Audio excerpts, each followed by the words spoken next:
Collector గారి ఆదేశానుసారం సమాచార పౌర సంబంధాల శాఖ వారి ఆధ్వర్యంలో మా తెలంగాణ సాంస్కృతిక సారథి కళా బృందం ఈ రోజు పర్వతగిరి మండలంలోని ప్రతి గ్రామాన పల్లెన తండన ప్రజా ప్రభుత్వం చేపడుతున్నటువంటి ప్రజాపాలన ప్రగతి ప్రణాళిక సంక్షేమ పథకాలను అభయస్థం 6 గ్యారెంటీలలో భాగంగా అనేకమైనటువంటి సంక్షేమ పథకాలను ప్రజలందరూ కూడా సద్వినియోగం చేసుకోవాల్సిందిగా మనవి చేస్తూ, అంతేకాకుండా ఇంటి పరిశుభ్రతే కాకుండా పరిసరాలను కూడా పరిశుభ్రంగా ఉంచుకున్నట్లయితే ఆరోగ్యమైనటువంటి జీవితాన్ని జీవిస్తాం. కాబట్టి దయచేసి ప్రజలందరూ కూడా అప్రమత్తంగా ఉండాలి.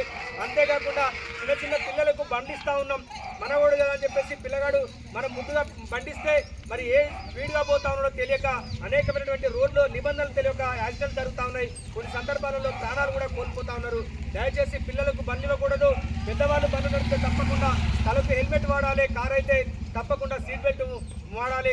అంతేకాకుండా మరి ఎక్కడో పట్టణ ప్రాంతాలకు పరిమితమైనటువంటి మాదక ద్రవ్యాలు గంజాయి, కొకైన్, డ్రగ్స్ లాంటివి మన పల్లెలలో కూడా వస్తూ ఉన్నాయి. పిల్లలు ఆ గంజాయి తీసుకొని మరి మత్తు అనేది తలకెక్కి ఆ మత్తులో మరి దారి దోపిడీలు, దొంగతనాలు, ఒంటరి మహిళ ఉన్నట్లయితే అత్యాచారాలు కూడా చేస్తూ ఉన్నారు, చంపేస్తూ ఉన్నారు. కాబట్టి దయచేసి తల్లిదండ్రులుగా మన బాధ్యత కూడా మన పిల్లలు ఏం చేస్తూ ఉన్నారని చెప్పేసి వాళ్ళని కూడా మనం కనిపెట్టాల్సిన బాధ్యత ఉన్నది. లేదంటే మరి శిక్షలు కూడా కఠినంగా ప్రభుత్వాలు నిర్ణయిస్తూ ఉన్నాయి. కాబట్టి దయచేసి వీటన్నిటి మీద మీకు అవగాహన కల్పించాలని మన తండకు రావడం జరిగింది. రాగానే సహకరించిన మీ అందరికీ కూడా పేరు పేరున ధన్యవాదాలు, కృతజ్ఞత తెలియజేస్తూ ఇప్పుడు ఒక పచ్చదనంపై చక్కటి పాట.